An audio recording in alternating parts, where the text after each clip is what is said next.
Welcome to Reimagining Soviet Georgia. Today we are with Peter Korotaev. We will be discussing Soviet Ukraine memory politics in post-Soviet Ukraine, and decommunization, along with many other things that are happening now from the angle of the Soviet Union. Welcome, Peter. Please introduce yourself. Yeah, so my name is Peter. My family, sort of part of my family anyway, lives in Ukraine, and so I spent a fair bit of time in my life there as well, living there until fairly recently. And I write quite a bit on my Substack called Events in Ukraine, about Ukraine sort of history and contemporary events. And otherwise, yeah, mainly as I'm interested in sort of economic class sort of analysis of Ukrainian society. Okay, so big question. What happened after the dissolution of the Soviet Union to Ukraine?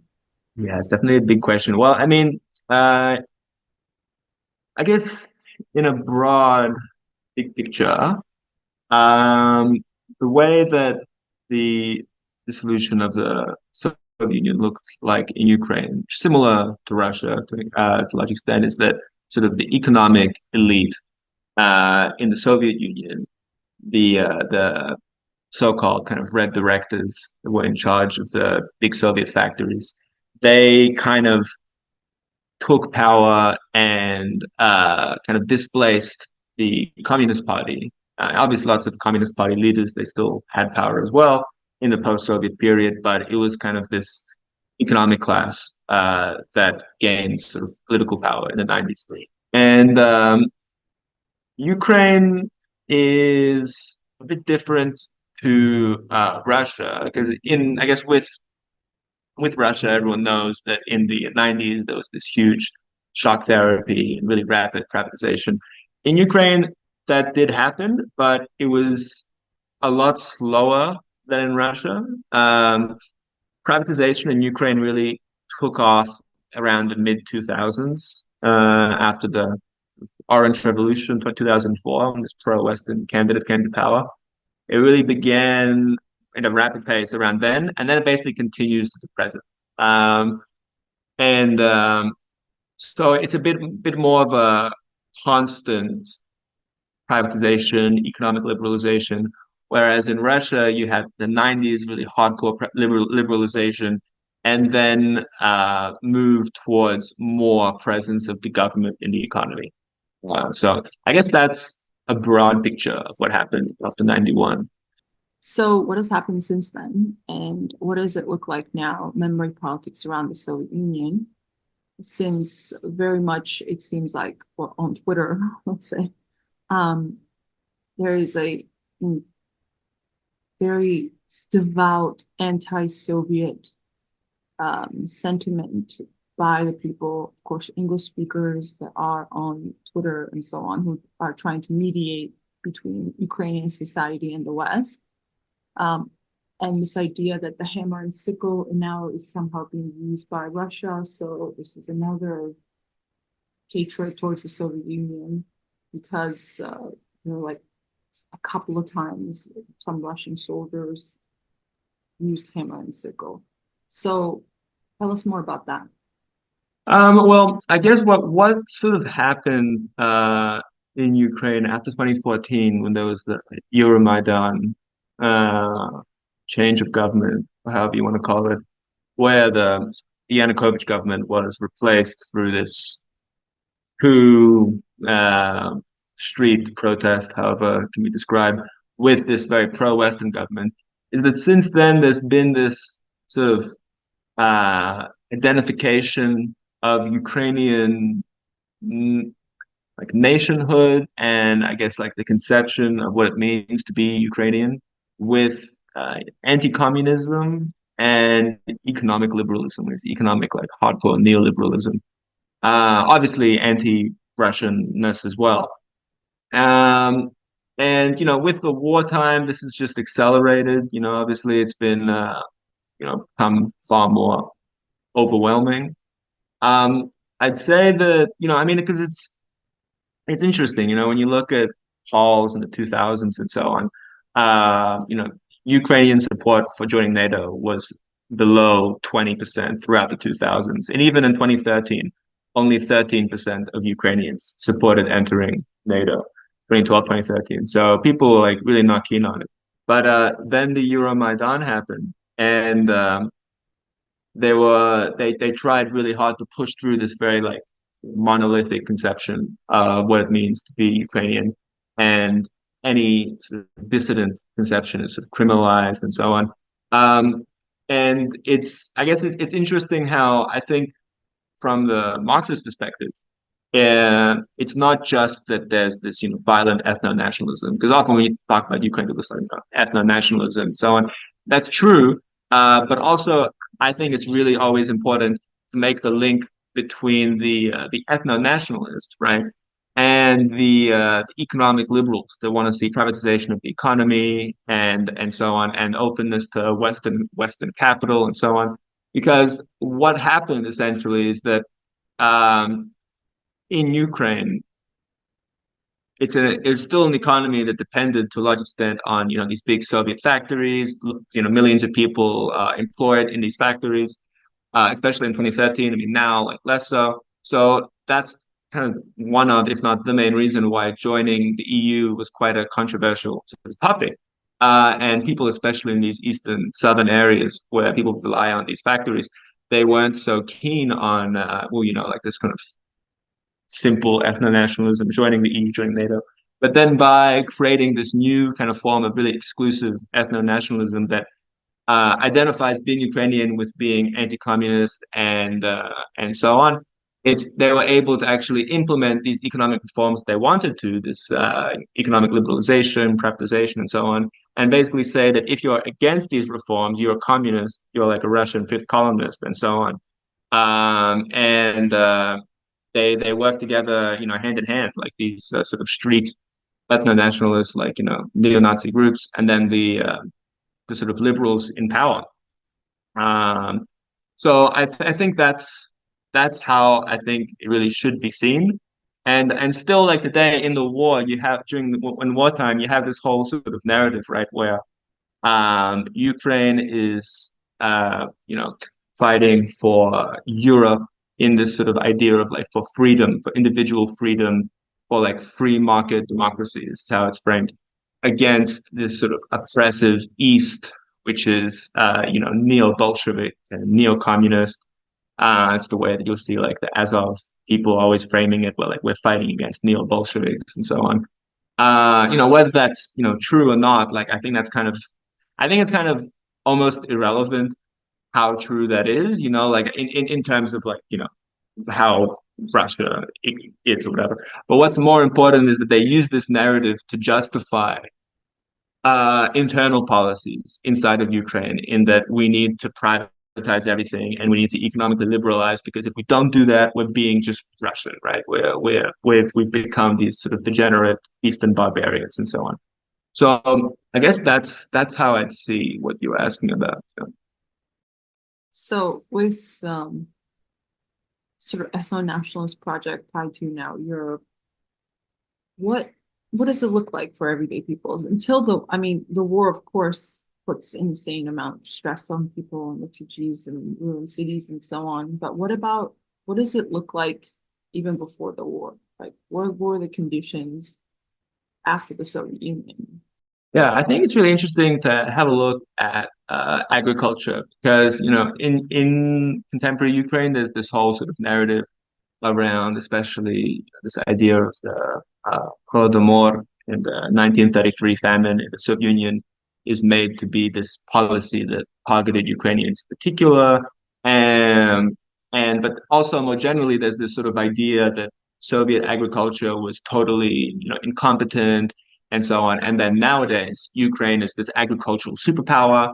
It's actually a term that was made up by the U.S. Ambassador to Ukraine in 2017, said that Ukraine is an agricultural superpower now, and it's guaranteeing world food security and so on. This become a very popular phrase. But when you look at it more closely, Ukraine, like post-Soviet Ukraine's agriculture, has to become better at exporting a small group of products, mainly basically grain, corn, sunflower oil, but to foreign markets.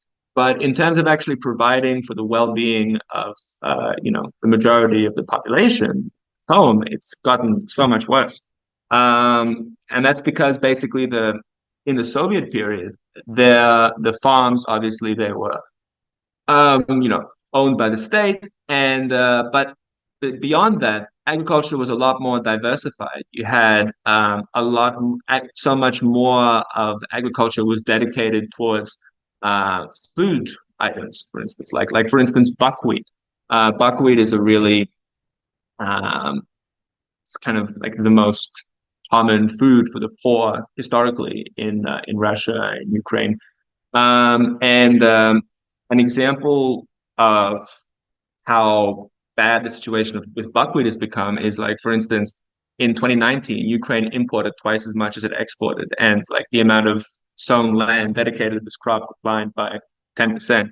But so this food which is needed by people in Ukraine to eat, it's becoming more expensive and less of it's produced. But then there's more and more land dedicated towards like sunflower oil, which obviously people don't really eat. And this has, real consequences in terms of the material standing of Ukrainians. Like, for instance, UNICEF found that 20% of Ukrainians in 2018 to 2020 suffered from moderate to severe food insecurity. And which is, and like, I mean, and 22% in 2019, 2021. And the compare like the same figure in Europe is 8% average, which means that Ukraine has the same level of hunger as Brazil does. In 2014, 2016, when Ukraine going through some really extreme neoliberal shock therapy, Ukraine's hunger situation was even worse than Brazil's. And it's like at a higher level even than like in terms of the global hunger index, it's at 7% in 2007 and stayed at the same rate in 2014. And it rose actually to 7.5% in 2022 at a higher level than Iran, Uzbekistan, Mongolia. So, and I mean, like one last interesting statistic about this is the borscht, which is this really famous soup, right? Which is kind of, you'll see Ukrainian nationalists always talking about borscht, like, UNICEF needs to make borscht into this World Heritage thing and so on. And if you dare say that borscht is not Ukrainian, then you're committing sort of cultural genocide or whatever. But it's interesting. I mean, there's this great, a really fantastic Ukrainian economic journalist, Roman Kubrienko, who did a great deal of amazing work about sort of the agricultural situation, in Ukraine. Unfortunately, he's been really harshly, I mean, he's been put on hit lists in wartime because this is what they claim. This is this is a bit of a sidetrack, but it's kind of relevant because this is a US funded NGO called Chesno, USA funded, and they have a hit list where they put him on it, and his crime was for holding Marxist beliefs and also for supposedly supporting Viktor Medvedchuk. And Medvedchuk, he was this social democrat politician in Ukraine. And this is the guy that just came second in polls in Ukraine. But anyway, anyway. But Kubrienko, so he's put on this hit list, but he had a lot of amazing work about agriculture and sort of problems it was facing. And he had some great stuff about the Borscht index. And he said this thing which at the rate in which it's developing, in terms of the prices for borscht is going to become a gastronomic delicacy only enjoyed by the elites and not by the average people. Like, for instance, in 2018, the borscht basket, which is the price of the vegetables which are involved in making borscht, like carrots and potatoes and so on, it rose in price by 5 times, which is huge.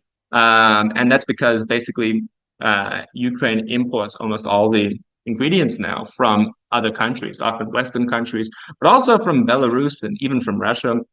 This is obviously in the pre 2022 period, but I mean, I would sort of honestly assume that there's probably lots of back channels where that food production is still getting to Ukraine. But anyway, that's just and one last statistic that I always love to bring up about this, which is about the pigs also have cultural significance in Ukraine because of the popularity of the food salo, which is cured pig lard. And In the USSR in 1990, there were 20 million pigs in Ukraine, right? I mean, not wild pigs. I mean, in farms, right? But by 2021, there were only 5.9 million. So, I mean, that's a huge decline. It's basically they declined three-quarters of the pigs disappeared. I mean, in the 90s alone, pig numbers declined by 60%. So, and nowadays, since the 2000s, basically, Ukraine imports most of its pig products from other countries. Nowadays, often from the EU. I remember when I lived in Ukraine, you'd often see pig sala products from Poland and so on.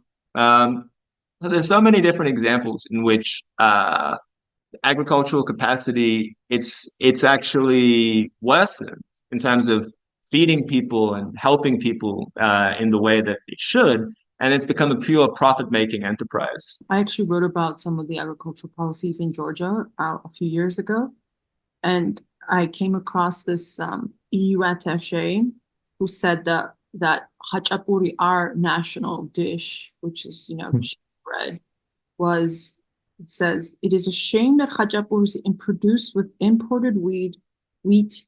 Is a shame that your cheese is made from imported powdered milk. So all of our also national foods in Georgia are imported, and people don't even know that because it is often, you know, assumed that we're only like use, things like foreign to us, like olive oil or something that's like not what we actually eat, but even our basic products. And we have a lot of milk powder in Georgia. And agriculture has been mostly used to develop for export to EU markets and to Russia and whatever. Not really about domestic consumption because they also just want to have bigger prices, and Georgians are very poor. And we also have a hachapuri index about how much it costs to like make hachapuri, which always keeps climbing up as well. Cheese has become very, very expensive in Georgia. It's become more of a luxury, even though every family in Georgia like eats cheese like every day. Like that's like part of their staple. So very similar problems, except the scale is always much smaller because it's Georgia and we don't have huge lands like Ukraine does. Yeah, I mean, just one more thing on that topic. People always say how much land, agricultural land Ukraine has, and that is true. But also, this intensive capitalist agriculture, it's been really destructive for Ukraine's agricultural land. There was this study from 2018, 2019. And it basically found it was by this Western actually funded NGO. So you can't really claim that it was Oakland. it's a 2020 study actually. Can't claim there was some kind of profit 2021, sorry, 2021 study. And it found that 57% of agricultural soil is subject to erosion. And that's because 83% of Ukraine's agricultural land was sown with grains. And this is considered like an awful, a crime against soil by the soil experts. And there are different comments you can find on this where, because in sort of European countries, and it's funny because in Ukraine and in Georgia as well, it's always this example of Europe, look at how good Europe is, be like this. But in reality, I mean, the European countries, they have some pretty good regulations in terms of, people can't own, one individual can't own too much land, right? And in Germany, for instance, like you can't really own more than 30 hectares or whatever. But in Ukraine, there are agro holdings that own 500,000 hectares, right? One agro holding, 700,000 hectares, and it's actually the second highest in the world in terms of the amount of foreign controlled land. It's only after Papua New Guinea, as I recall. Anyway, but because there's so much land that's sown with these high intensity export goods, corn and so on, it just ruins the soil. And so then there's like this famous Ukrainian black soil, it's actually being really degraded really seriously. And it's not going to, it's shrinking because of this. So even in what it does for this, export oriented model, it's actually destroying what it has left to do that. It's kind of a short term kind of, gold rush, if you want, you can call it that way. But, it's very, very sad, really. Mm. Yeah, so in Georgia, we have, all these people who used to be specialists. They used to have some knowledge, more particular knowledge, engineers, some kind of researchers and so on. And there's many kinds of jobs like this, biology, scientists, so on. And there's no need for these people anymore because the economy is mostly tourism, right? And some kind of export farming. And so all of them have been flattened out to being, cab drivers, cleaners, doing a lot of with a lot of logistics, like moving food around or people around and so on. So what does it look like in Ukraine? Is it similar in that all these professionals are now de-skilled and their skills are no longer necessary for the current market? Yeah, absolutely. I mean, it's so many people as well have left Ukraine even before 2022 as well, just as economic migrants to Poland and so on, working these often quite difficult and low-paid jobs in Poland, various factories and so on. So all of these skills are, yeah, not at all necessary in modern Ukraine. And I mean, one sort of example of the sort of, I mean, this is not only for skilled individuals, but for agricultural laborers as a whole. Um, the amount of them has been constantly decreasing in the post-Soviet period. They're just not needed anymore because these big agro holdings, they employ very few people. Like I made this calculation, seeing if all of Ukraine's agricultural land was controlled by agro holdings, how many employees would they need? And they would only need, I think, as I recall, it was you find only 1 million workers if you don't use all the land. And right now there's 3 million workers employed in agriculture. So there's all of this um, countryside unemployment because of this new export-oriented agriculture. And people have nowhere to go, I mean, well, they do. They just end up going to Europe, or nowadays they're just getting mobilized and so on and sent to the front. But it's a very bleak times for the Ukrainian peasantry. You can say it that way. You know how people are surviving during the war? Like, what are they, like, how do they make ends meet? Yeah, I mean it's a very lots of it's very difficult for men. I mean not to sort of, but I mean it is kind of a fact when we this is anyway because men are being targeted for mobilization. So I have plenty of friends in Ukraine where they haven't left their house for 2 years now, and it's awful. It's really awful. You can't work, I mean, so the family has to support them, and they used to go out, outside, but now there's just so many mobilization offices everywhere, and you can always, I've had friends that have mobilization offices, almost even took them, and it was a really difficult experience, sort of getting out of there. It's terrifying. There's reports all the time. I try and cover it on my Substack of people getting killed at these mobilization offices. Even before they hit the front, they just get beaten to death and so on. Really, really awful stuff. I mean, lots of people, obviously they get money that their relatives send them back from Europe. That's a fairly important source of, way of survival. Women are still able to work. And obviously some men do still work, although it's more and more difficult to do so. But yeah, I mean, incomes have really dropped hugely. There's like, I mean, I know some different relatives or relatives of friends back in Ukraine, and that were just, and especially at state sort of public employees, that's getting ridiculous money, like $100 a month or whatever and whatnot. So if people are able to, they just leave. And there was some statistic recently about economic sort of how do you feel about the economy? And it's a record right now. It's like 80% of people said they feel very badly about their economic situation. And I mean, there's bit, obviously it's a bit of a somewhat of a topic that they try not to talk about, but there's been various statistics that show that the amount of poverty right now in Ukraine, it's just, I mean, it's never, ever been higher. It's drastically more than ever before. I mean, there are some people who fight in the war. They do get quite high salaries compared to the usual Ukrainian salary. So that does support some people, but it's still not a huge amount of money.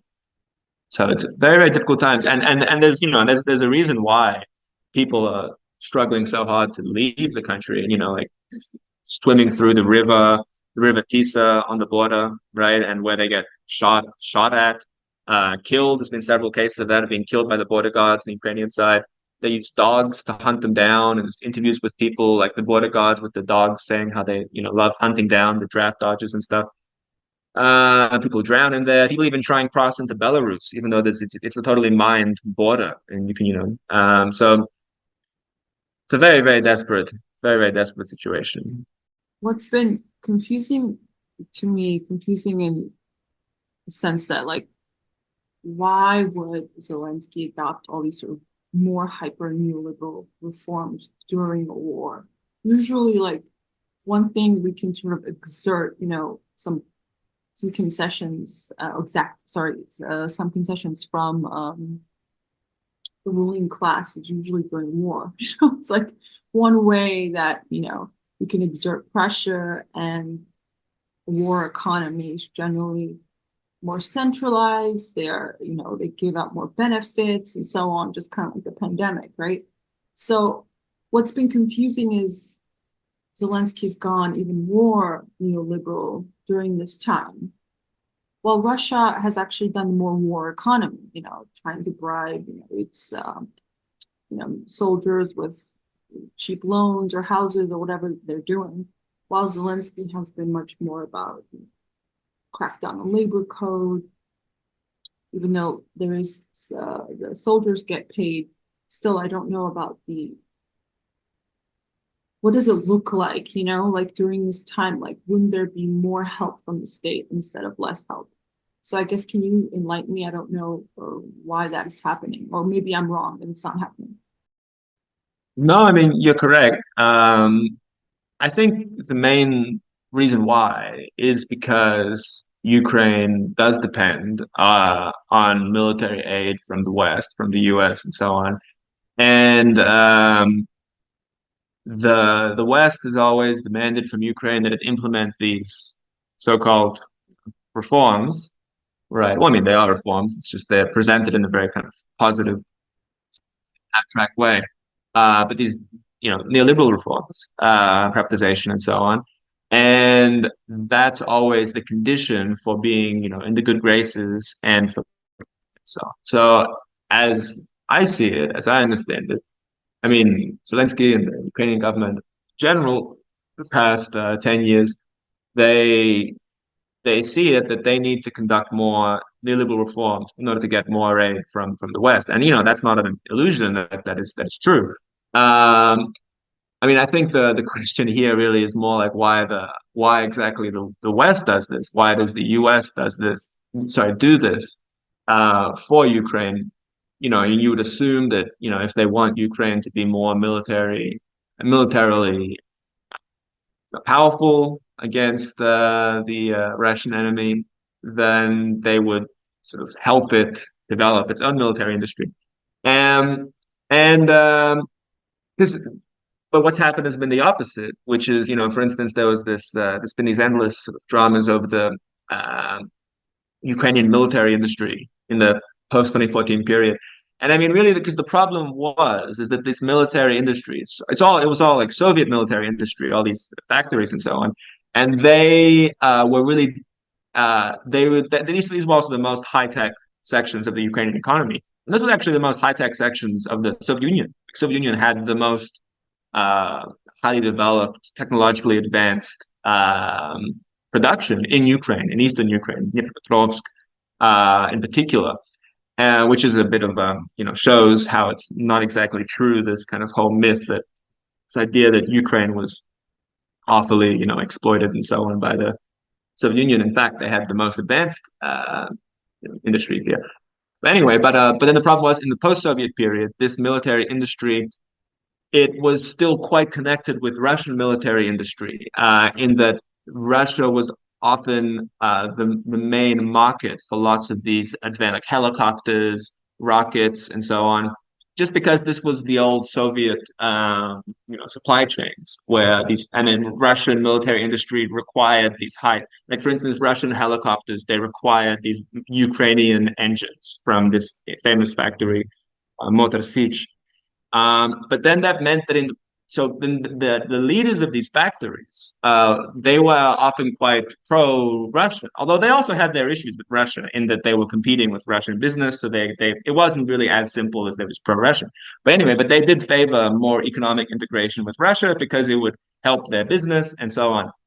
And then the problem was in the post-Maidan period, post-2014 period, these guys were enemies, right? I mean, to the new government because of what they represented politically in terms of, I mean, a sort of more relations with Russia, but also they were kind of social democratic in the sense that they supported like, protectionist policies, not free trade, and some kind of government assistance to companies. So they were also political enemies of these neoliberal Maidan people.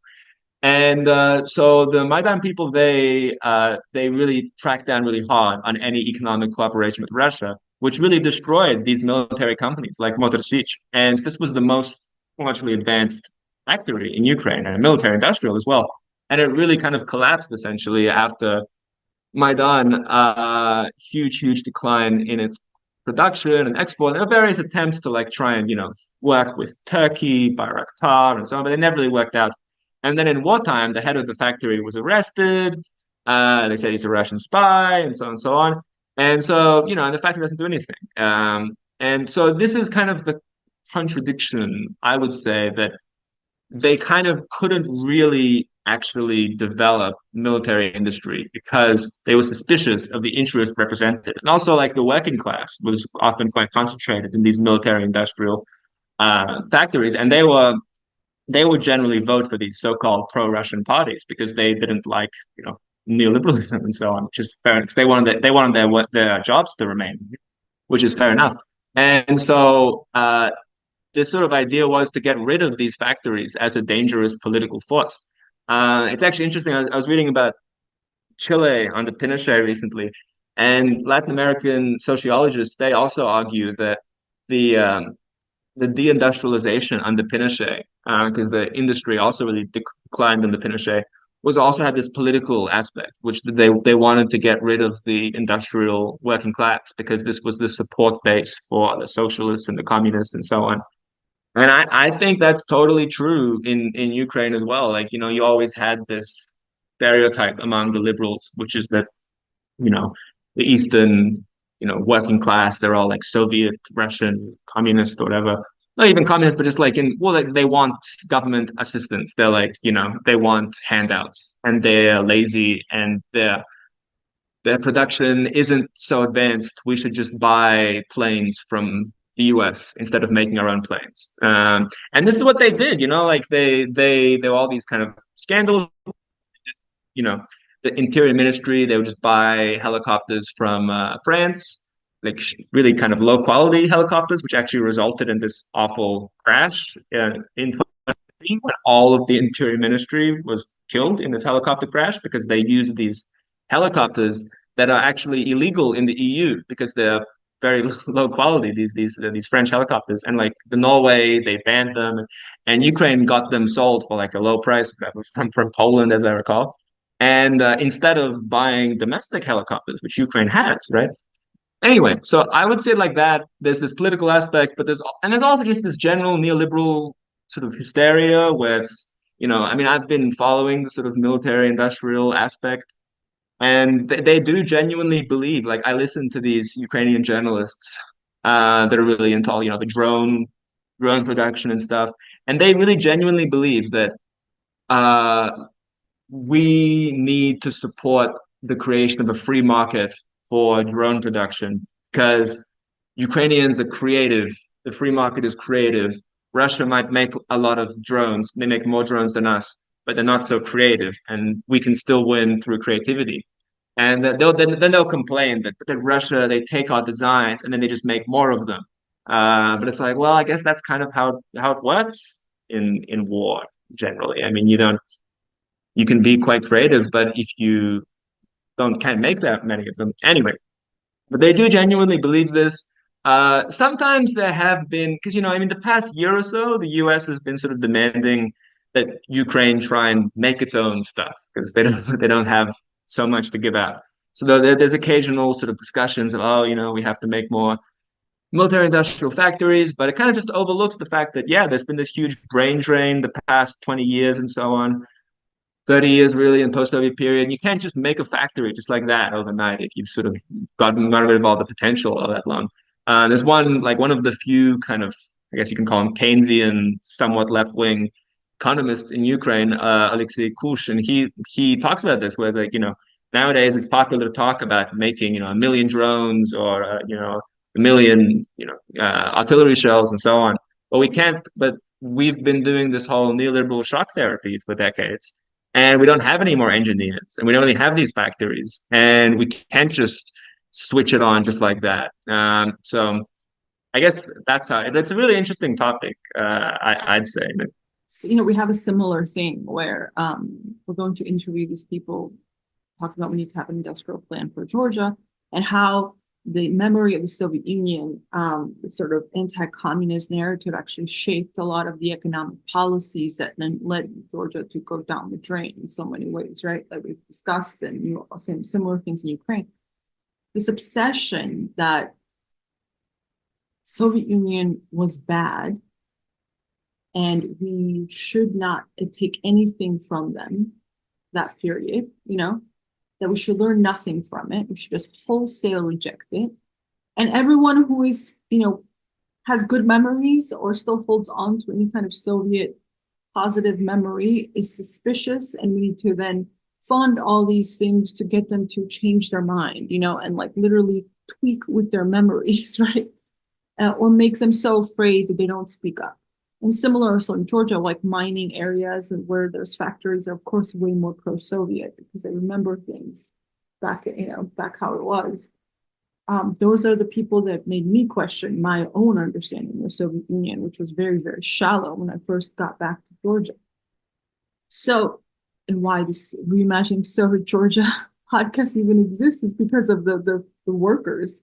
And so what was it like in Ukraine? Like this obsession with, making sure to destroy all memories of the Soviet Union, which led them to adopt neoliberalism, destroy their human resources, and unable to even have weapons capacity to even fight Russia, and completely dependent on the West. I mean, I felt that for Zelensky, seeing him begging for, money and support to all these horrible politicians in the New York and during the UN, like what exactly happened there? Like why this insistence to destroy your country based on this very faulty understanding of the Soviet Union?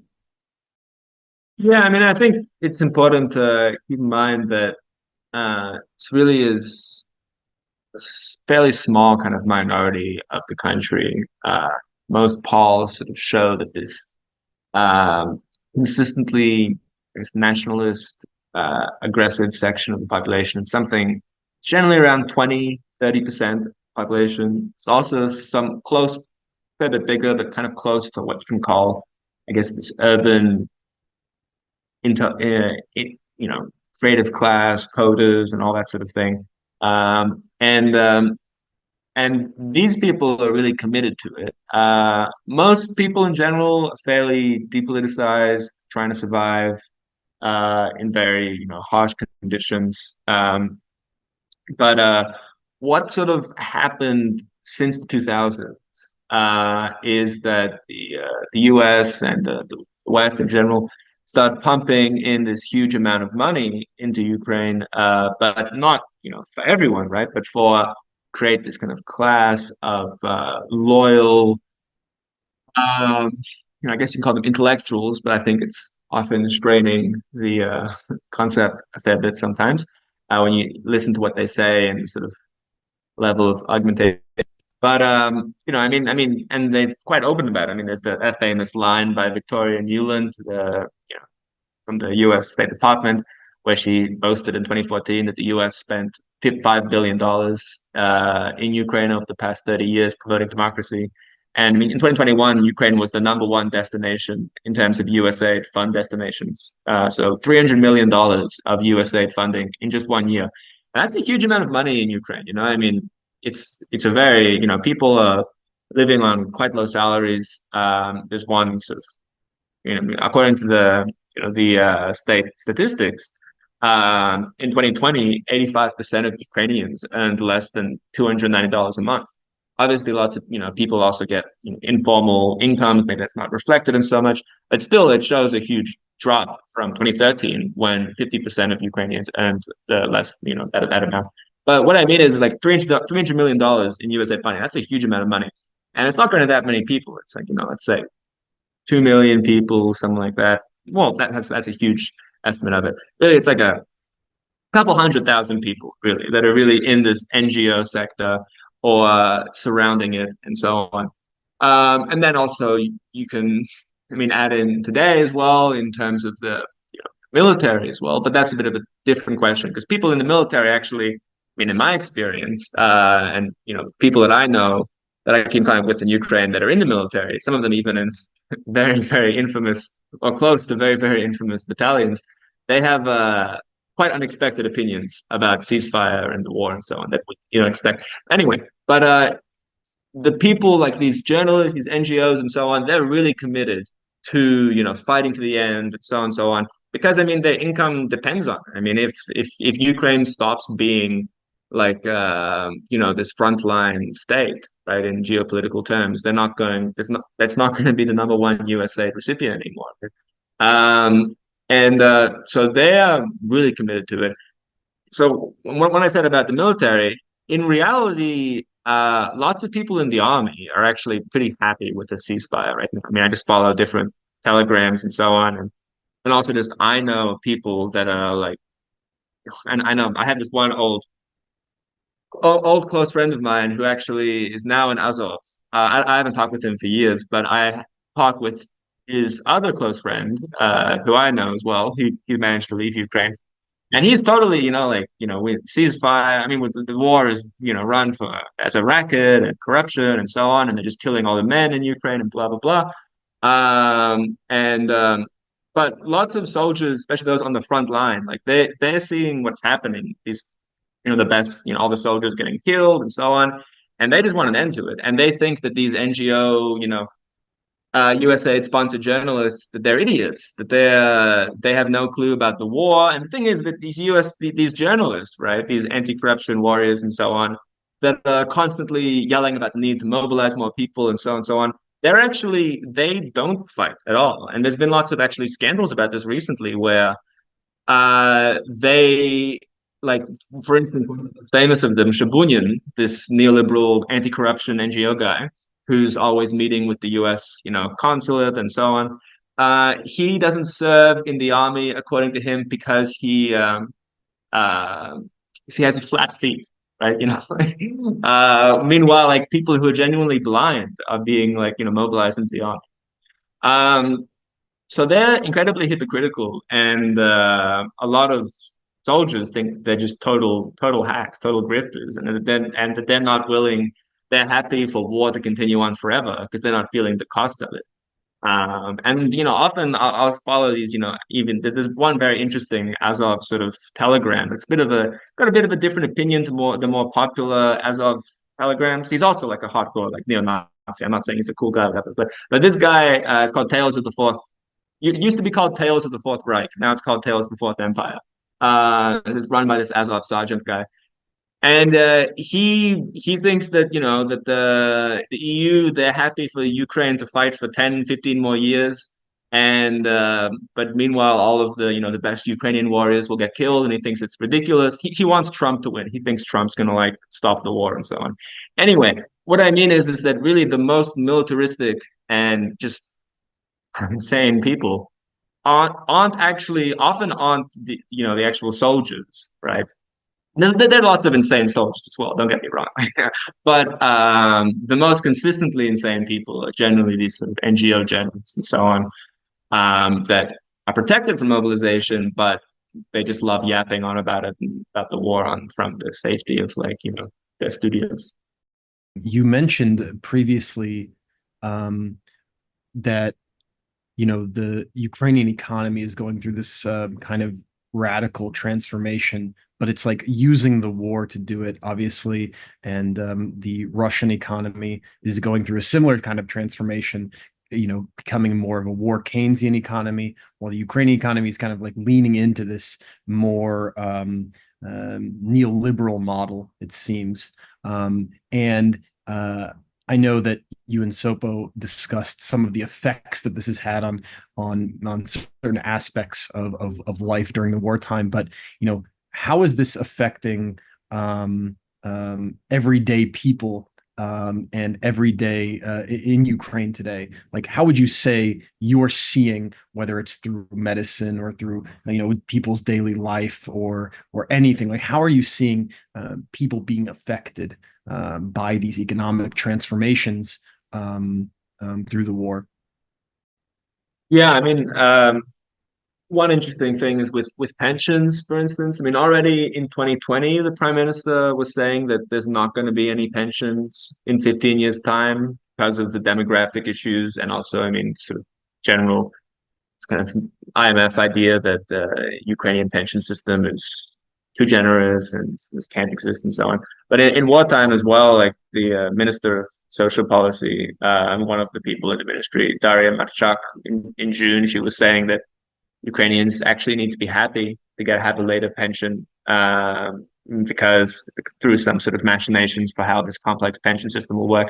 But anyway, and I mean, there's other statements they make in wartime, very sort of antisocial statements like there's this where they sort of talk about it's not possible to increase any social payments. For instance, I mean, in the next year's budget, all social payments will be totally frozen, and the minimum wage will stay at a very, very low level. The prime minister stated actually that all new taxes are going to be spent, all tax revenue will be spent on the war, on the army and the security services and so on, and any state uh, payments for public servants and so on. This is all going to have to come from foreign aid, right? But another thing with I mean, medicine is also a good example where in the post 2014 period, Ukraine's medical sector was really strongly privatized, in particular by this one pretty intense lady called Ulyana Suprun, who was actually born in the U.S. Her father is a big U.S. military industrial, I don't know, tycoon, whatever you want to call it. He basically owns a very, very quite a large military industrial company in the U.S. Partly works with the Pentagon as well. Anyway, but she was given Ukrainian citizenship in 2015 and became the Minister of Health, sorry. And she's a really hardcore nationalist. I wrote a thing about her on my Substack a couple of months ago. Very interesting person. She's very close friends with all these very extreme neo-Nazi individuals, and she protects them from any court attempts to charge them for like murders and so on. But anyway, she basically reformed the health sector towards this U.S. Western model where you have, instead of having specialists, because Ukraine had the sort of Soviet model where you have specialists for everything. And, if you have a stomach problem, you go to the stomach doctor. But she introduced this Western model where you have the general practitioner, and you go to the general practitioner, and they move you on to someone else, and so on. And and then I mean, besides that, besides the merits, whatever of that Western model, she also just really drastically decreased funding for healthcare. And all these awful things happen, like particularly in psychiatric care facilities. Like 30% of employees were laid off. And there was a huge, like the funding for psychiatric care facilities was cut by half. And the pay of doctors, many of these were reduced to $140 a month, while they had to work more as well. And they got rid of rehabilitation centers, meant that so many psychiatric patients that were forced out onto the streets, you often saw. I remember around this 2020-21 period, so many people with severe psychiatric problems out on the streets. But also with COVID, I mean, there was Ukraine suffered really severely during the COVID, uh, you know, period of COVID epidemic, and there was a huge problem with the amount of oxygen. There just wasn't the oxygen available, and also like the beds, right? Because this is why a socialist uh, medical sector is a lot better because they actually prepare for these epidemics, even though it's not profitable to do so because epidemics don't happen that often. But they have a huge amount of beds, right, ready for, and also a huge amount of oxygen ready for these situations. But Ukraine didn't, which meant that I remember during COVID there were just all of these awful situations that where people there just wasn't enough oxygen to go around to help people who, especially elderly people for whom COVID was really, really, really dangerous and they needed oxygen to survive. And people were just dying because of the lack of oxygen in these hospitals. And the Zelensky government even blamed Suprun's reforms for this, although they continued the same reforms anyway. But I mean, it's interesting to compare it as well to Belarus, because Belarus actually has quite they still have this sort of Soviet system of healthcare, and they do support the healthcare sector quite a lot. I know people in Ukraine with like for instance, one person had cancer and he went to Belarus to get treatment because of how cheap it is and how it's very high quality. People used to come to Ukraine as well for dentistry and so on in the 2000s from Europe and so on because it was cheap and good quality. Not anymore. But anyway, but in Belarus, for instance, only like less than 1%, less than 0.1% of the population died from COVID, and that was 7,000 people. But 110,000 people died of COVID in Ukraine. So it's a huge difference, even though, Ukraine's population is, almost 4 times bigger than Belarus. But the mortality was so much higher, and I think a huge amount of that was just because of the lack of hospital preparation for these kind of epidemic situations, really. Yeah, I think a similar, I think Ukraine was probably better off than Georgia, because Georgia also had the same kind of so-called reforms that asked to reduce staff, to get rid of the beds, sell off hospitals, and really just sort of take healthcare to its sort of bare minimum, and then make it only available to who can pay for it. And of course, even that's not even the most important story. The most important story is that Soviet model was about preventative health. That was 99% of prophylaxis. Like that was the intent. So you would get checked from before you were born to all the way until the end at all stages, continuous checkups, and not only that, but you also had environmental regulations and food and so on. Everything was regulated.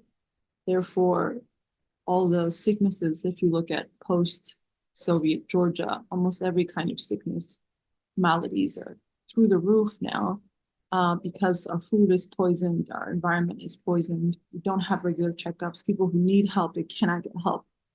And only as a last resort, you go to the doctor if you already have cancer and need serious treatment.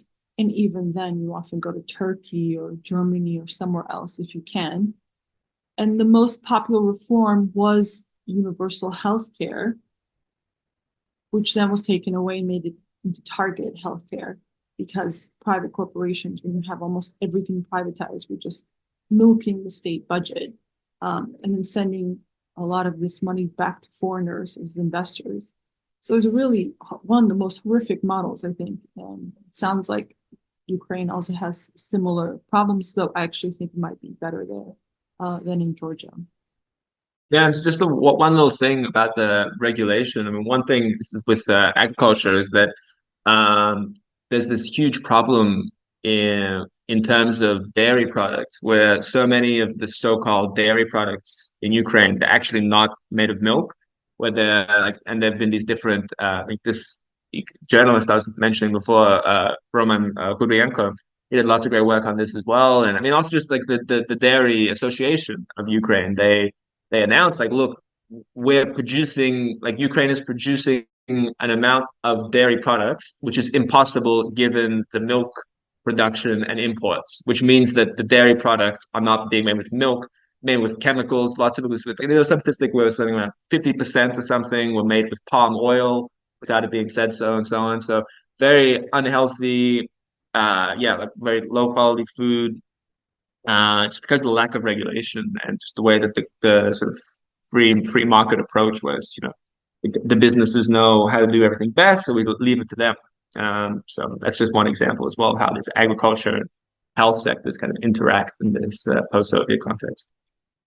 You have a situation where this Ukrainian economy is being neoliberalized.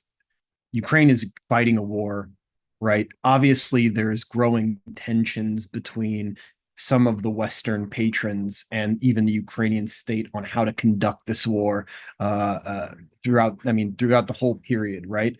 We see this happen for multiple reasons. But what's interesting is that you talk about how the economy kind of becomes more dependent on kind of foreign aid, and it becomes more dependent militarily on the West at the same time that it's like neoliberalizing itself. And when I think about what I've read and studied about the Georgian context, you see a very similar and extreme dynamic with this, where essentially like you have this extreme neoliberal reforms, but then the deepening of these political over dependencies on the West that like over time, and we're seeing it now really explode, will come into conflict with the state in certain ways. And so I'm just curious, like, how do you, in your studies and close watching of the situation in Ukraine, kind of make sense of this dynamic of like a state that is gutting its sort of like capacity for like economic intervention, but is at the same time like getting more and more politically over dependent on the West, basically either through handouts like aid, literally parts of the society, certain sectors, certain individuals, certain classes really becoming dependent on the West, like feeding it, versus like the way that kind of those political over dependencies like affect the politics of the country. Like how do you make sense of that dynamic? Yeah, and we were talking with Sopa earlier about how military industrial sector in Ukraine, in a sense, it was a bit of a political enemy for the pro-Western sort of neoliberalizers because the directors of these factories, they were often linked with Russia through these Soviet supply chains, and then also like the workers of these factories, they voted for social democratic parties, they were considered pro-Russian and so on. So getting rid of these military industrial sector, especially post Maidan period, is kind of it was almost well, it was a political priority as well. But apart from that, I was gonna oh well, because I mean, often when we think of U.S., let's say like if you want to call it generously U.S. allies, right? If we use that positive term. People often think of South Korea, Republic of Korea, and they think of how, wow, the Republic of Korea, they built up this big military industry. Now, Korea produces, South Korea, they produce artillery shells as well, which they send off to Ukraine, where originally it was an incredibly poor country, right? A peasant country, totally dominated by agriculture. And so often in Ukraine, people will say, oh, we need to do like South Korea and so on and so on. Honestly, now, not even so much. I think people have honestly kind of given up on that. I remember around the end of last year or so, there were lots of voices about how we need to, pull production back to Ukraine and so on. But I mean, set up these, artillery factories. But as far as I can tell, people have sort of given up on that. Also, just because these factories are targeted quite easily by Russian, missiles and so on. But anyway, but with South Korea, I actually wrote this article about the South Korea Ukraine comparison a while ago on my Substack. It's one of the more interesting topics that I looked at because I had a kind of a deep look at South Korea's history as well. And South Korea had a very quite a unique position. And what's important to note is that the US was actually wasn't really that keen about the dictator Park Chung-hee, who had the whole, industrialization scheme and so on. They wanted South Korea to continue just buying, US agricultural goods and remaining this poor agricultural country. Um, and there was actually a kind of fair bit of pushback. Park Chung-hee had some lobbyists as well, though, in the US that supported him. But so originally, before that, South Korea for 20 years was this incredibly poor agricultural country run by this incredibly corrupt, leadership, right, in the post World War II period. And that wasn't changing at all. And then this coup happened, and he wanted to change it, and so on. Even beyond the desire of this dictator to change things, and often people really kind of idolize Park Chung-hee, as this genius. He industrialized South Korea, and so on and so on. But there are some good studies. I really like the study by Vivek Chiba, this Marxist economic historian, comparing South Korea and India, and showing how, and it's actually based on this work by this other kind of like not non-Marxist economic historian, Casley, showing that South Korea's economic development was dependent on external factors, namely Japanese investments, and the Japanese investments, Japan needed to invest in South Korea because the U.S. basically put trade sanctions on Japan at this time in the 70s, 60s, and so on. And Japan needed a way to get around these restrictions, so they went through South Korea. And then also Japanese wages were growing, and because so on, and they went to South Korea, and they used them as these cheap, hyper exploited workers to get around that. But that was really, a pretty unique situation, and Ukraine doesn't really have any neighbors like that. I mean, the closest kind of thing is like Poland, really. But Poland's very happy for Ukrainians just to come to Poland and benefit Poland's economy like that. There was a statistic by the Polish National Bank, which said, according to which 11% of Poland's GDP growth is due to Ukrainian migrant laborers, right? So, and that's only the official ones, right? There's so many unofficial, and because they work, there's millions of them in Poland. This is even before 2022, millions and millions of them. Because they had to move because of all this, economic shock therapy and privatization, unemployment, and so on in Ukraine, and they work at quite low wages and difficult jobs and so on. They've been able to offset Poland's demographic collapse in the post-socialist period, where all the Poles have left to Western Europe and so on. So Poland doesn't need industry in Ukraine, right? Because if there was industry in Ukraine, then they would go back to Ukraine, these Ukrainians, and that would not be good for Poland.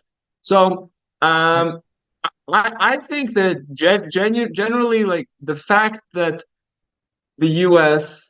has had some people kind of assume that South Korea is this model that can be applied everywhere.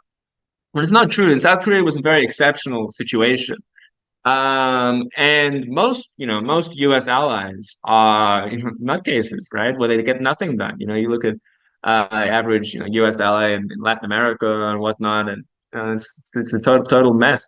So I think and the U.S. it sort of encourages that through its policies, where we want more privatization and so on, and it's not very logical, it's not very rational. I agree, but that's how they think. And one of the most important reasons is because they're worried about an industrial bourgeoisie developing. Because an industrial bourgeoisie, they're not that keen on the country being stuck in endless war, right? Like they actually, there's really one interesting thing that I've written a fair bit about is how Ukraine's oligarchs, originally they supported the Euromaidan in 2014 because they were tired of Yanukovych. Yanukovych was trying to take away their assets and so on. Or at least he was getting too powerful for their liking, and they were worried he could become a new Putin or something like that in terms of disciplining the business class. So they supported the Euromaidan, but then within a couple of years, basically all of the top oligarchs that were very supposedly pro-Western, they actually came out with these statements in support of the Minsk agreements, which would have returned the eastern parts of Ukraine to Ukraine, but as with special rights. And then Ukrainian nationalists were very opposed to this. The US was opposed to it as well, although in words they sort of said that maybe it's possible, but in reality they were very opposed to it. Because basically, if they would have returned to Ukraine, this would have made EU, it would have ruined the political hegemony of these Euro nationalists, basically. They were already doing badly in the elections, and if a couple million anti-EU people came back to Ukraine, to the Ukrainian electoral field, then they would just, totally lose the elections. But anyway, so these big businessmen like Kolomoisky, Akhmetov, Pinchuk, and so on, they came out supporting the Minsk agreements because they were tired. The war. They were able to make some money through smuggling and so on, but that was mainly taken up by Poroshenko and by the government and all these wacko sort of nationalist paramilitaries and so on. And but like ordinary big business, and they knew that there was also the danger of big war coming out if there wasn't going to be Minsk. And then their factories have been totally ruined, right? Like Akhmetov, the richest guy in the country, he owned Azovstal, right? That was one of his factories. And everyone knows what happened to it now. I mean, it was destroyed and also taken over by Russia. Uh, and he definitely did not want that, right? It's pretty obvious. And these guys are not idiots. Like they wrote this, they said this, like we need to do the Minsk, otherwise, some very bad things could happen. So they were thinking in quite practical terms. And anyway, what I mean is this business class. So the West and the also the sort of U.S. sort of allies and Ukrainian civil society and so on. That's kind of why they're really suspicious of the oligarchs. They often say, "Oh, the oligarchs are corrupt," and so on, so on, so on. But really, the corruption is not really the big deal because when Poroshenko was in power, he was very corrupt as well, but wasn't so much of a problem. But what is a problem is the political loyalties and so on, and this geopolitical context and everything. So, yeah, hopefully that answers your question. I think it's a really important point you made about the South Korea model not actually being reproducible in other places. And I want to just connect that to the discussion on Poland. And the reason about Poland is because Poland actually, I think, assumes a similar place in the kind of like pro-West, neoliberal, especially in the post-Soviet world imagination, which is like they take this model of Poland's growth, especially since joining the EU, and then they basically assume that the reason that that's happened is simply because it joined the European Union without taking any consideration of the specific conditions that Poland was in and assumed when it was actually joining the EU. And actually, I believe there's a book, I don't have the name of it off the top of my head, that kind of addresses some of this, that there was a specific industrial capacity Poland already had that it could take advantage of for specific reasons. And so you see that in a country like Ukraine, and I see this very much in Georgia, that there's a huge distance between the imagination of what, say, something like EU extension would mean economically for the country versus its actual industrial or economic reality that it's dealing with, like materially on the ground. You know what I mean? So, for example, like the level of deindustrialization or the specific economic ties certain segments of industry depend on in states that are outside of the EU common market, that if Georgia, for example, were to join the EU, couldn't just immediately switch over and become integrated into some kind of perfect growth-led economic model with the European Union. So I think that that's like a very, very important point, this like distance between how these countries, the specific concrete realities of these countries economically versus how kind of like Euro-Atlanticists sometimes imagine them they should be. And then on the other thing that I wanted to maybe discuss a little bit more, I've seen you write on Substack about Poland before, both kind of historically, right? Relations between Ukraine and Poland, both. Of course, we know that like Ukrainian nationalism in its as it developed had this like fragmented story of some Ukrainian nationalists, emerging in Poland, some being in what is now Ukraine. Western Ukraine one time was, like Lvov, for example, being more of a Polish city. And now we're seeing the situation where since the war, Poland embraced this mass numbers of Ukrainians coming to Poland and kind of celebrating them.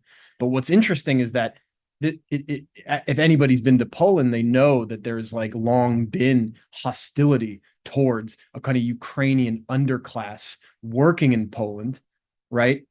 And some of those resentments over time seem to have become a little bit more pronounced. And this moment of kind of like celebratory, we welcome all the Ukrainians coming here, maybe can't really hold in the kind of Polish national discussion, because of course, like whether it's got economic resentment, right? Like Ukrainians are going to steal our jobs, or there's just a kind of more chauvinistic attitude towards Ukrainians. Or economically speaking, we've all seen how Polish farmers were protesting against Ukrainian grain coming and into Poland and potentially undercutting right the market share of these like important pillars of Polish industry. So I know that's a lot, but I'm curious, like, what more could you kind of say about whether in a historical purview or like contemporarily what's going on, this kind of like Polish Ukrainian dynamic, which sometimes gets held up as like brotherly solidarity, but when you kind of pull that away, you see so much tension politically, economically, and even on a kind of national level. Yeah, Poland is it occupies a huge place in Ukrainian liberal imagination. Not only Ukrainian, I mean, and not only even in the contemporary. I mean, this is a bit of a step back historically, but even in the 17th, 18th century, Russian nobility. I was reading history of great Soviet historian Pokrovsky. A history of Russia and so on. And they would complain about how authoritarian the Russian Tsar is, because the Russian Tsar doesn't allow them to kill the serfs. Because in Poland, and they would say, in Poland there's so much democracy. The nobles have the right to torture and kill their own peasants without any permission from the king. And Poland was indeed I mean, like it had the most strict and harsh sort of serfdom conditions in all of Europe. Peter, sorry to interrupt you, but it's just I just want to say, because this immediately reminds me, it's kind of like how in the United States, right, some of the early kind of anti-federalists were opposed to an Anglo oriented industrialist federalism because they thought it would interrupt their rights for property, i.e., slaves, So the kind of early democratic impulses were actually in some way about the defense of human property. This is very parallel. It's interesting. 100%. I mean, I have a whole theory. It's not really a theory, which is that if you want to find a historical parallel to the Confederacy, it's Poland. I mean, in terms of the Polish-Lithuanian Commonwealth, because this was a pretty like unique historical phenomenon in that it was a incredible, like the amount of people who were nobles in the Polish-Lithuanian Commonwealth. It was like over 8%. That's huge. I mean, the only for instance, in the UK, it was less than 1%, right? So you had hundreds of thousands of people. Many of them were actually quite poor themselves. They had this whole sense of honor, but and also just this snobbishness was everyone else. But I mean, what's kind of crazy is that in Poland, right, you had this whole, we're getting very sidetracked here, but I just love this topic, which is that I think it has contemporary relevance as well, because, it's this still these Eurocentric ideas and sort of the meaning of what it means to be, Eurocentric as opposed to, the Eastern hordes and so on. Anyway, but yeah, the Polish nobility, they kind of invent, this is a bit of a thing, but they kind of not invented, but it was one of the most interesting early cases of the sort of racialism, where they had this whole theory that the nobility is a different race from the peasants, and that the peasants, Polish peasants, they're Slavs and they're kind of dirty and stupid and so on. They called them actually czerw, which means black. They called them blacks, right? And then their idea was that the nobility, we're actually a different race. We're actually this Indo-Aryan Persian warriors that came and conquered the locals 1,000, 2,000 years ago, and we have the right to rule over them. We're Sarmatians. This is this kind of made-up nationality. Anyway, and so we have the right to have this golden democracy. That's what they call it, where we have, the nobility has all the rights. The king has no power at all, and we're going to exploit the population intensely. And the population they exploited the most were actually the Ukrainians in the so-called the eastern part of the Polish-Lithuanian Commonwealth, and that's why they rose up and they had these endless rebellions against the Polish-Lithuanian Commonwealth, eventually leading to them joining the Russian Empire in 1648, no, 1654. But I mean, and that was because they had these huge issues with the huge exploitation by these huge Polish latifundis, where they had these Polish lords who had their whole private armies, and it was a very strange situation where these different Polish nobility they had their own private armies, and they would have wars between the different Polish nobilities, and they would just kill the other peasants of the enemy lords, and the peasants would just had a very bad time of it because they would just be killed by a rival lord, or their own lord would kill them anyway. But so you were asking about with Poland. I mean, this is the thing that I would say with Poland, right? Modern Poland.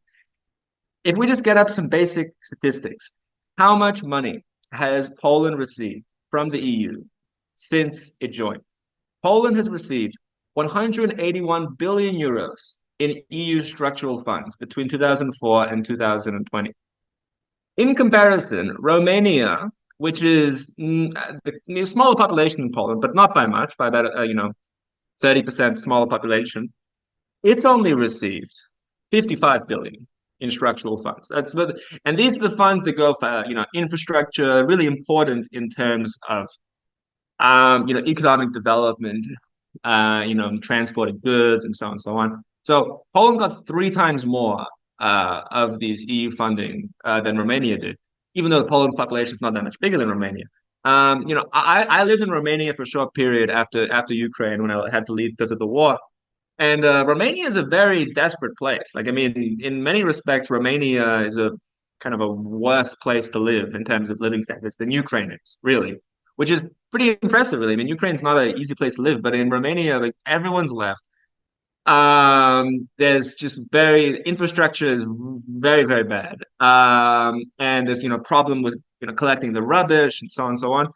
Very much, and there's like huge I read this IMF report, and it was this huge amount, like 60% of people in the countryside have problems with running water. Like it's a very bad situation, right? But people always think about Poland as being this big example, and I honestly think that so much of it is really geopolitical, which is Poland, the Polish elite.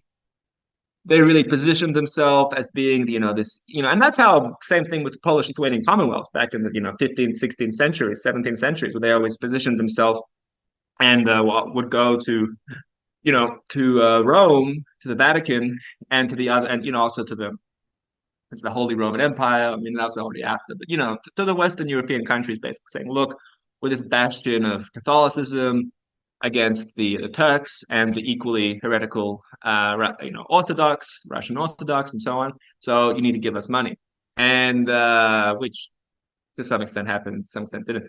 But yeah. So what I mean is, with Poland, there is definitely a very, it's quite an exceptional situation. Definitely not the same thing that's happened in other countries. And also, I mean, Poland is it's not a nice place to live either. I mean, I spent a fair bit of time in Poland as well, like, living in Ukraine, go back and forth. And Poland sucks. Like, I mean, obviously, people get paid more than in Ukraine. There are more jobs, but, millions of people had to leave the country. And in the 90s, there was huge unemployment, like 30% unemployment, really awful situation in the countryside, people, suffering from lots of hunger and so on. And Ukrainian liberals, they'll always say, oh, like if only we'd done these Polish reforms in the 90s, then we would be as rich as Poland now. And I mean, the reason why is because there were lots of left-wing figures in parliament. They blame it, oh, if only we'd banned the communists. Because the communists, they voted down the IMF, things in parliament. And I mean, it's not just the communist fault, because it was the whole state class in Ukraine. They weren't really interested in liberalization at the time. They wanted to protect their assets and so on and so on. But even if they did, even if suppose they did, thing is, the EU just was never going to let allow Ukraine into the EU. And I mean, if you look at how much money the EU gave to Poland. That was a lot of money, and that's caused a variety of sort of systemic sort of issues with the EU in terms of budget problems and so on. And nowadays there's this whole ongoing thing with Poland and over the budget funding. It's a big kind of problem inside the EU. And Ukraine is a much poorer country than Poland, especially nowadays. And it's much bigger. It's like way bigger in terms of just the geographically, but also at one point it was bigger in population, but not really anymore. But and the amount of money that would require, it's like several times more than what EU gave to Poland. And even beyond that, I mean, ultimately Poland, how did it develop? It developed through getting inserted into these supply chains that were dominated by the German, Austrian, car manufacturers and all that sort of thing. And who were the Germans and the Austrians exporting to? Or who were they actually like? What did this depend on? Well, it depended on like the rise of China and so on throughout. And Germany's 2000s economic growth, it was so much through this huge rise of China and the ability to use these cheap Chinese, like inputs to sell these cheaper cars, and also exporting to China and so on and so on. And also, of course, cheap Russian gas. But also, just what I mean is that Poland was part of this process, but they ultimately didn't need like two Polands or three Polands, right? Like, I mean, Poland was good in terms of this cheap workforce and so on, but they didn't need a whole nother Ukraine to do that. They were, the EU and German capital. I mean, Right. so I mean, the whole idea that this whole lost opportunity, it's all totally made up. And plenty of Ukrainian economists and politicians, they were very smart. They knew this. There's a great tradition in Ukraine of really fantastic economic journalists that really inspired me. Really, it's just you don't really hear from them because they don't talk in English. They just write in Well, Russian or one, Ukrainian or one, whatever. one But thing, I mean, but they were very one thing clear. It's not the EU doesn't want us. It's going to ruin our economy, and their predictions were correct. Yeah.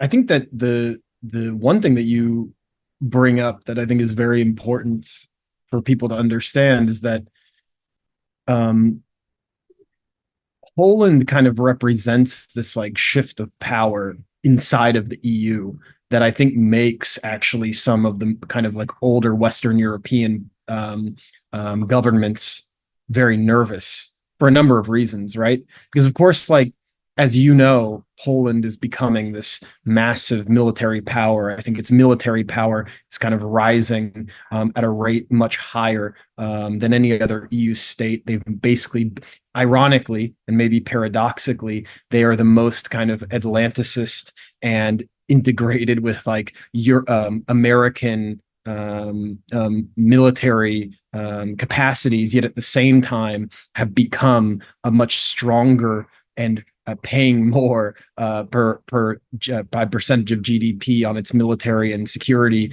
than any other country in the European Union, preparing for kind of having a potentially like more sovereign military capacity. And so you see that, and you also see, like you mentioned, these economic factors where the weight is actually shifting in a way that could compromise how the EU conducts foreign policy as a whole. And this is actually kind of makes certain people nervous. And one of the reasons why I agree with you that including Ukraine would shift that even further and could potentially cause certain issues. So the South Korean example has also been used by some socialist types here as an example that we can use. And again, my arguments were the same as yours, being like that was a very unique situation. And we cannot replicate it here. And also, it was a pretty horrific situation what happened in South Korea. Like you don't really want to like put your population through that. And I can't really see total benefits because like it's still a pretty kind of a neo-fascist type of state. It's a very, very rough state. I watch a lot of like Korean like TV shows and it's just like horrible. The themes are, for one good thing is they have incredible like labor politics, like working class, like in everything, in romantic comedies to whatever. But like it's a really hierarchical, corporatist, were sort of anti-labor, anti-older people who are, deemed unproductive and no one cares about them. So definitely these are not what I would call the socialist way that we want to develop. Um, as far as Poland, yeah, my Ukrainian stepfather always hated the Polish. That was his entire thing all the time. Um, Hating, well, he also hated many other ethnic groups. He was kind of a Nazi, um, but he definitely dedicated a lot of time to hating the Poles. So this is very much ingrained. Like he hated Polish people more than, or Poland, more than even like Russians or any other people, really. Um, so it is actually interesting how the really reactionary content of most of these countries are now dominating all the anti-communist,